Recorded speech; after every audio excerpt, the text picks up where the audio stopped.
¿Alguna vez te has preguntado qué sucede cuando la ambición de un imperio choca con un poder más antiguo, uno que respira bajo la tierra misma y teje la niebla entre los árboles centenarios?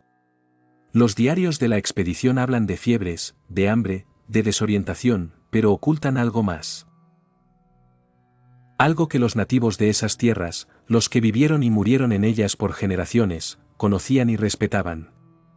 Y, aunque no se hable de ello en voz alta, el miedo en esas páginas es palpable, un escalofrío que no produce el frío de la montaña ni el escorbuto del mar. Hoy, vas a escuchar la versión que los vientos murmuran y que las sombras esconden. La historia de lo que realmente pudo haber acechado a la expedición de Portolá, y porque su desaparición no fue un simple error de navegación. Era el año 1769. La corona española, con sus arcas siempre sedientas y sus ojos fijos en la inmensidad del Nuevo Mundo, miraba con creciente recelo hacia el norte de la Baja California. Los rumores de rusos y otros forasteros merodeando por esas costas, sumado al deseo de encontrar puertos seguros, encendieron la chispa de una nueva empresa. Se trataba de asegurar la Alta California, esa tierra virgen y prometedora. Y para tal empresa, se eligió a un hombre. Un catalán recio, curtido en las guerras y leal a la corona hasta la médula, don Gaspar de Portolá. La misión, a grandes rasgos, era sencilla en el papel. Establecer dos asentamientos clave, uno en San Diego y otro en la bahía de Monterrey, ese puerto legendario que Sebastián Vizcaíno había descrito con tal esplendor más de un siglo antes. Pero ya se sabe, del papel a la realidad hay un abismo, y en ese abismo, a veces, habitan cosas que no tienen nombre en el latín de los conquistadores. La expedición se dividió en dos partes, una por mar y otra por tierra. 3 barcos, el San Carlos, el San Antonio y el San José, se echarían al océano, llevando provisiones y hombres. Por tierra, 2 grupos se abrirían paso por la maleza, la roca y la desolación. Portolá mismo, junto con el padre Junípero Serra, un hombre de fe inquebrantable, que ya es decir, el ingeniero Miguel Costanzo y un destacamento de soldados y nativos cristianizados, lideraría uno de esos grupos terrestres. En total, más de 60 hombres y unas 200 bestias de carga. Una fuerza considerable para la época, ¿verdad? Se diría que estaban preparados para casi cualquier cosa. Casi. El plan era reunirse todos en San Diego, un punto de encuentro que prometía un respiro antes de la verdadera embestida hacia el norte. Pero desde el principio, el aliento de la fatalidad sopló sobre la expedición. Los barcos, por ejemplo. El San Carlos, que zarpó primero, se perdió en el mar por meses, azotado por tormentas y enfermedades. Cuando por fin llegó a San Diego, sus hombres estaban diezmados por el escorbuto. Más fantasmas que marineros, y muchos habían muerto en el camino.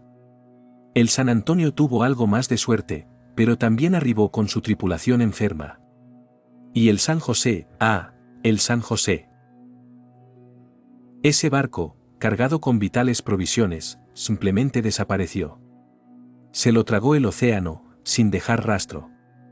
Perdido en el mar, dijeron los partes oficiales. Pero, ¿se pierde un barco así, sin más, en una extensión tan grande? ¿O, acaso algo lo reclamó? Ya volveremos a ese barco, porque hay cosas que, aunque se hundan, siguen enviando señales desde las profundidades. Mientras tanto, en tierra, la marcha era un tormento. El sol implacable, la sed que resecaba las gargantas, el terreno traicionero. Los diarios de Costanzo y el padre Crespí son testimonios de la dureza del viaje, de los encuentros, algunos pacíficos, otros tensos, con las tribus nativas. Pero en esas líneas pulcras y ordenadas, uno puede leer entre líneas el creciente desasosiego, la fatiga que no solo minaba el cuerpo, sino también el espíritu. Los nativos, por su parte, se movían como sombras. Algunos eran amigables, ofrecían ayuda, compartían sus magras provisiones. Otros, simplemente observaban desde la distancia, con ojos que parecían leer el alma de los españoles. Ojos que no mostraban ni miedo ni asombro, solo una profunda, casi ancestral, comprensión de la tierra que pisaban. Y de lo que esa tierra guardaba. Una comprensión que los hombres de Portolá apenas empezaban a rozar. Cuando los grupos de tierra de Portolá y el padre Serra por fin se reunieron en San Diego, lo que encontraron no fue el paraíso prometido, sino un campamento de muerte y desolación. Los pocos marineros y soldados que quedaban de los barcos eran espectros andantes, sus cuerpos consumidos por el escorbuto. La peste había hecho estragos, llevándose a más de 30 hombres antes de que los pies de Portolá pisaran aquella bahía. San Diego, el ansiado punto de reunión, se había convertido en un osario. La moral, como era de esperar, estaba por los suelos. La comida escaseaba, las medicinas eran inútiles contra el escorbuto. Portolá, hombre de Temple, no se rindió. Su misión era encontrar Monterrey, y hacia allá se dirigirían. Reorganizó lo que quedaba de sus fuerzas, una cincuentena de hombres, algunos soldados sanos, otros tambaleantes por la enfermedad, un puñado de nativos conversos, y los inseparables frailes. La marcha hacia el norte desde San Diego fue un calvario distinto al anterior. Ya no era solo la sed y el calor, ahora era el espectro del hambre lo que los perseguía. Las raciones se hicieron cada vez más magras. Los hombres comían cardos, hierbas silvestres, y cualquier animal pequeño que pudieran atrapar. La desesperación se notaba en sus miradas, en el silencio denso que envolvía la columna mientras avanzaban por valles y montañas que parecían no tener fin. Pero más allá del hambre, había algo más. Una sensación creciente de que no estaban solos. Los relatos oficiales hablan de la soledad del desierto, de la inmensidad de la naturaleza. Pero el silencio de la tierra, ese silencio era diferente. No era la quietud de la paz, sino la ausencia de vida normal, de sonidos habituales. Los pájaros no cantaban tan a menudo, los animales salvajes rara vez se mostraban. Era un silencio expectante, como si la tierra misma contuviera el aliento. Y los nativos. Los pocos que encontraban en esta segunda etapa del viaje eran más esquivos, más cautelosos. Sus miradas no eran de curiosidad, sino de una profunda tristeza o quizás, de advertencia. Hablaban en sus lenguas, gestos extraños que los españoles no entendían, pero el tono, el temblor en sus voces, era universal, miedo. Algunos incluso les ofrecían bayas o raíces, no como un gesto de amistad, sino casi como una ofrenda, como si intentaran aplacar una fuerza invisible. Recuerdo que un viejo chamán, con el que tuve ocasión de conversar hace muchos años en una de mis andanzas por aquellas tierras, me contó una historia. Hablaba de los espíritus de la sombra, entidades antiguas, anteriores incluso a los ancestros de su pueblo, que habitaban los lugares de poder. Decía que no eran espíritus malignos en el sentido cristiano, sino indiferentes a la vida humana, guardianes de un equilibrio ancestral. Y que si ese equilibrio se rompía, su ira no era la de un dios, sino la de la propia naturaleza reclamando lo suyo. Los españoles, por supuesto, lo atribuían todo a supersticiones paganas. Pero la ansiedad crecía. Los soldados reportaban sonidos extraños por la noche, susurros que el viento no podía hacer, el crujido de ramas cuando no había nadie cerca, la sensación de ser observados. Las pesadillas se hicieron comunes, sueños de figuras alargadas que se movían entre los árboles, de ojos brillantes que los seguían desde la negrura. Y ese era el gran error del que les hablaba al principio, ignorar las señales, la sabiduría milenaria de quienes conocían la tierra en sus entrañas. Ellos venían con la cruz y la espada, pero la tierra, la vieja tierra, tenía sus propias leyes. Portolá, a pesar de todo, mantuvo la fe y el rumbo. El 1 de octubre de 1769, llegaron a la bahía que Costanzo identificó como la de Monterrey. Pero algo no encajaba. No era el puerto grande y protegido que Vizcaíno había descrito con tanto entusiasmo. La decepción fue amarga. ¿Se habrían equivocado? ¿O es que el tiempo, o algo más, había cambiado la faz de ese lugar? Decidieron seguir adelante, buscando una bahía mejor. Un error fatal, sin saber que se estaban adentrando cada vez más en el corazón de algo que desafiaba toda lógica y comprensión. Dejaron atrás la bahía que no era su Monterrey, y se adentraron en un paisaje que pronto se transformaría en algo de pesadilla.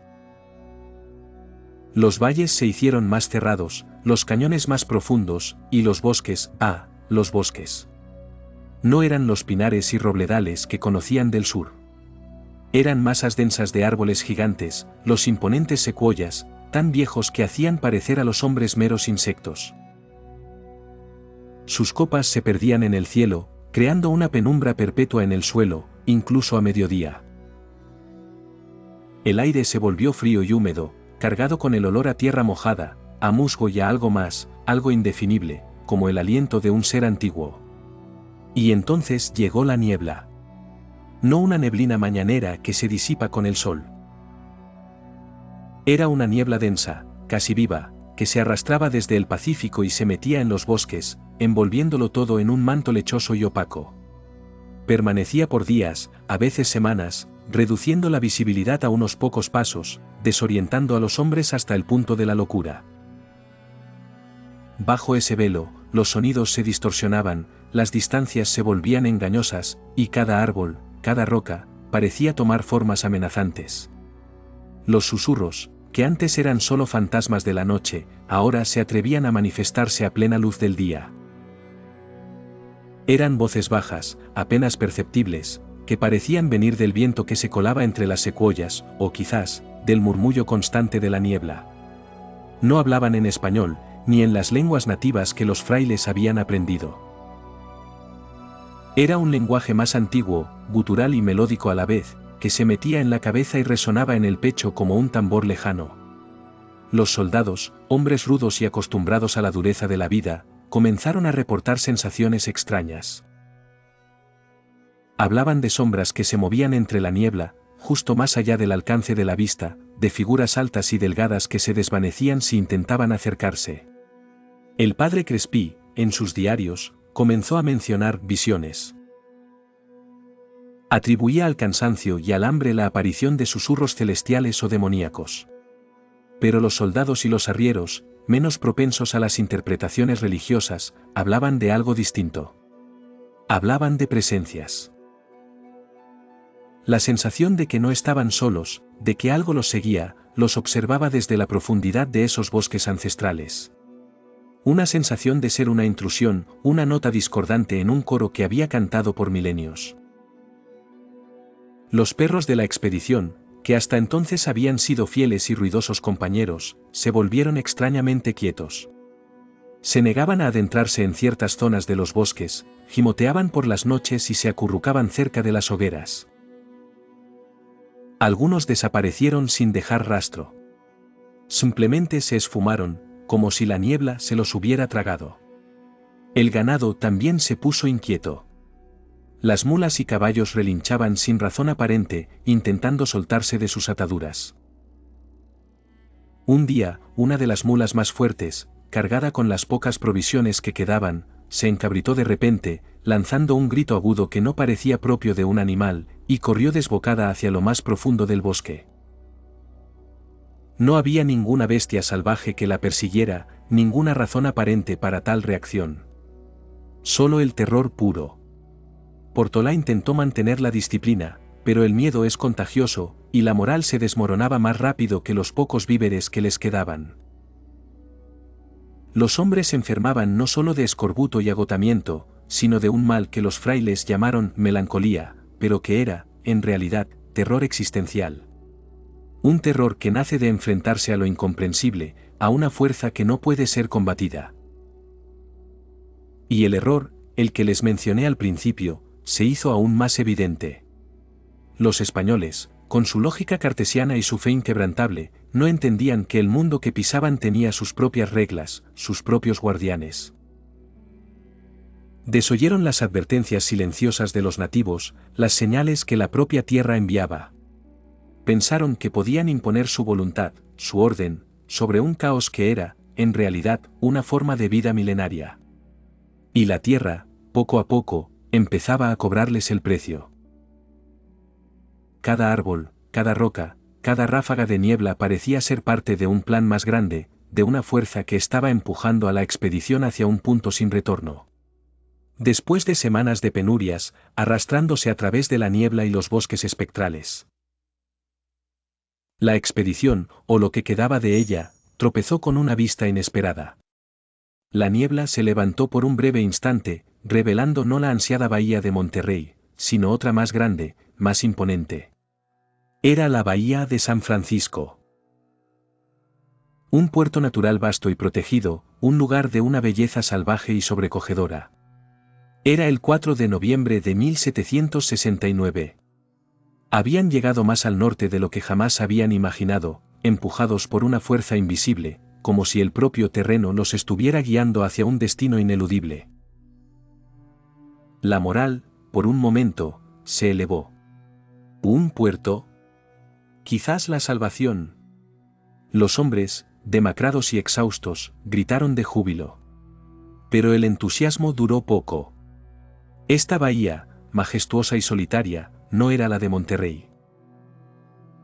Y lo que es más importante, no había rastro de los barcos. Ni un solo velero en el horizonte. La decepción, esta vez, fue un golpe devastador, porque se dieron cuenta de que estaban perdidos, más allá de cualquier mapa. En un lugar que la corona aún no había reclamado ni siquiera en papel.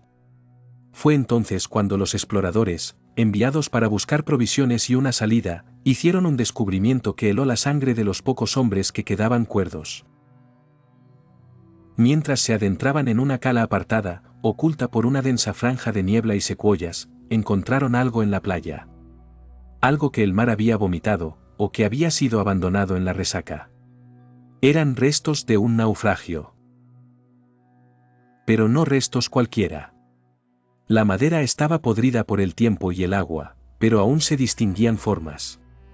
Pedazos de tablones, parte de un mástil, lo que parecía ser la proa destrozada de una embarcación. Y junto a ellos, esparcidos por la arena y entre las algas, encontraron objetos.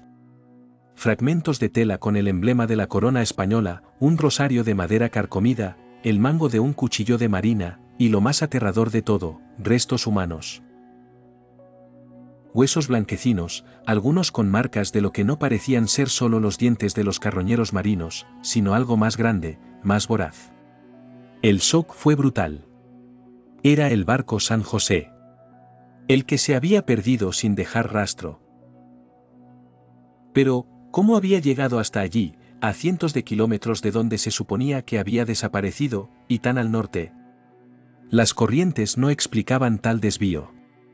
Además, había algo extraño en los restos.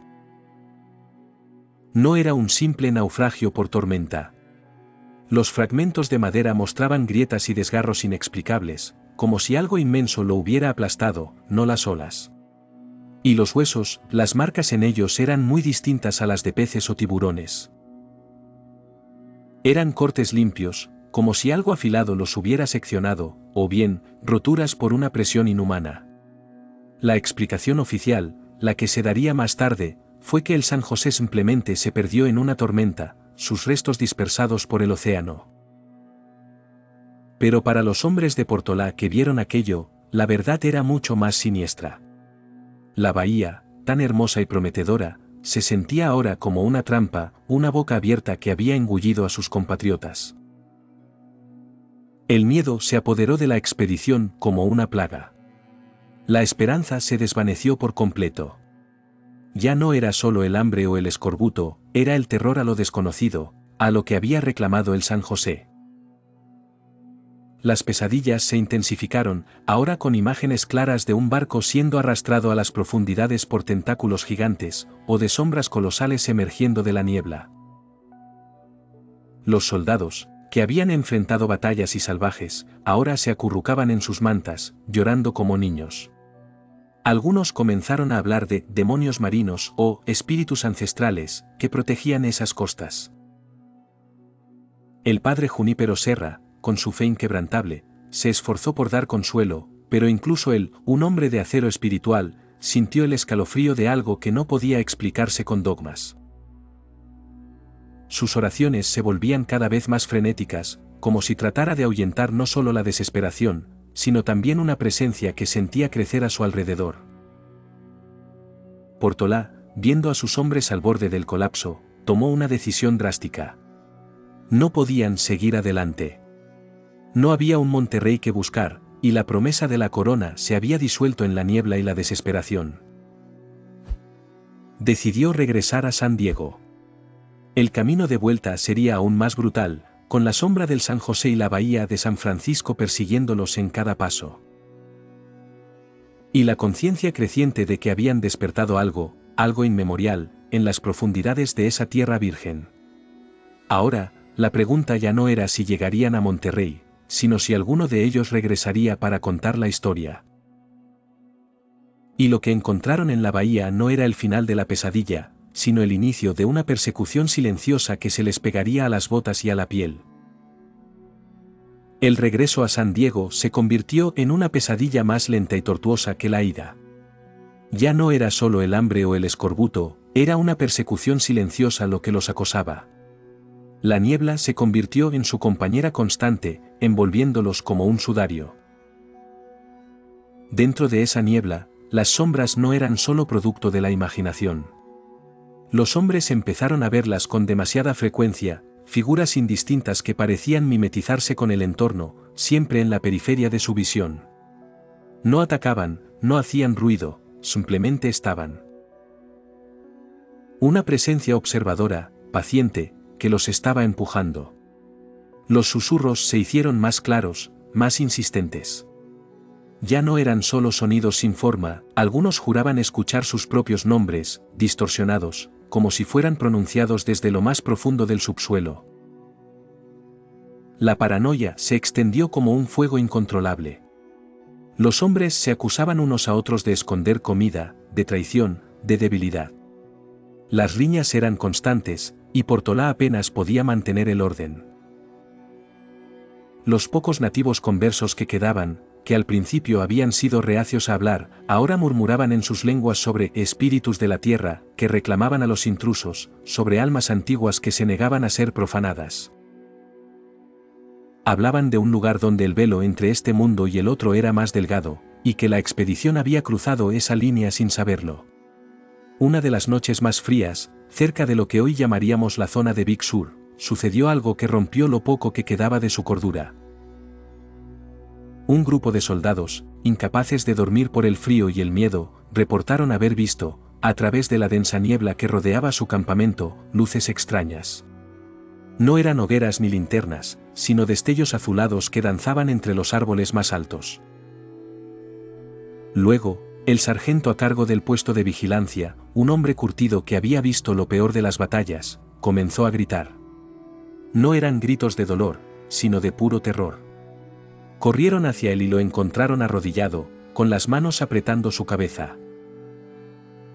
Sus ojos desorbitados, mirando a un punto fijo en la niebla como si hubiera visto el mismo infierno. Balbuceaba incoherencias sobre ojos que no parpadean y formas que devoran la luz. Al amanecer, el sargento estaba muerto, su cuerpo sin marcas. El rostro del sargento estaba contorsionado por una agonía que solo el terror más profundo puede provocar. Los frailes lo atribuyeron a la locura inducida por el escorbuto, pero los demás hombres sabían que no era así. La razón se había extinguido en él, consumida por algo que habitaba en la oscuridad. Los animales, antes inquietos, ahora mostraban un pánico incontrolable. Varios caballos simplemente se desplomaron sin razón, como si el alma les hubiera abandonado el cuerpo. Las pocas mulas que quedaban se negaban a avanzar, obligando a los hombres a arrastrar las provisiones a pie, lo que aceleró su ya precario estado físico. La tierra misma parecía rebelarse contra ellos.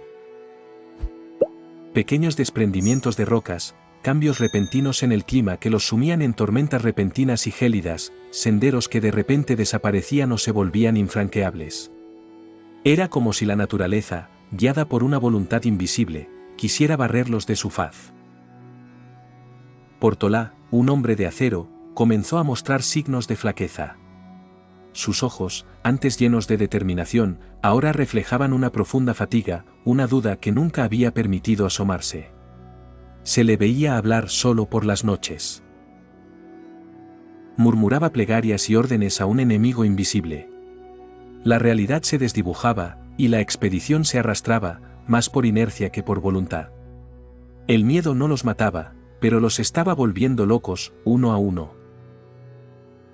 Se estaban convirtiendo en cáscaras vacías, con el terror como único ocupante. Finalmente, y contra todo pronóstico, lo que quedaba de la expedición de Gaspar de Portolá llegó a San Diego en enero de 1770. Pero el retorno fue un fantasma del grupo que había partido. De los más de 60 hombres que habían salido a pie, apenas una veintena regresó, y esos pocos estaban demacrados, enfermos, y con la mirada perdida. Sus cuerpos habían sobrevivido, pero sus mentes y almas estaban irrevocablemente marcadas.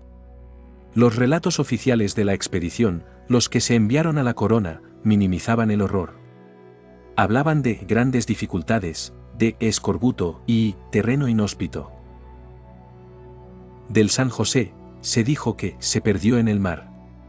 De los hombres perdidos, que fallecieron por enfermedad. No se mencionaba la niebla viviente, ni los susurros antiguos, ni los ojos que no parpadeaban. Ni el terror que se había alojado en sus corazones. ¿Quién les creería, después de todo? ¿Cómo explicar lo que no tenía explicación en el mundo civilizado? Los pocos sobrevivientes que intentaron relatar lo que realmente habían vivido, fueron silenciados, tildados de locos o borrachos. Sus historias fueron desestimadas como delirios febriles. La corona quería héroes, no hombres rotos por lo inexplicable. Y así, el misterio de la desaparición de la expedición de Portolá fue convenientemente archivado, reducido a una serie de desventuras geográficas y enfermedades comunes. Pero el silencio de la historia a veces es el ruido más ensordecedor. Aquellos que quedaron en San Diego, los que esperaron el regreso de los exploradores, notaron el cambio. El sargento mayor, al que le encargaron anotar los nombres de los regresados, describió que venían con una sombra en los ojos, como si hubieran visto el fin del mundo y no pudieran hablar de ello. Algunos soldados, incapaces de superar lo vivido, se encerraron en sí mismos, o buscaron consuelo en el alcohol, persiguiendo fantasmas en cada esquina. El padre Junípero Serra continuó con su misión, fundando misiones a lo largo de California.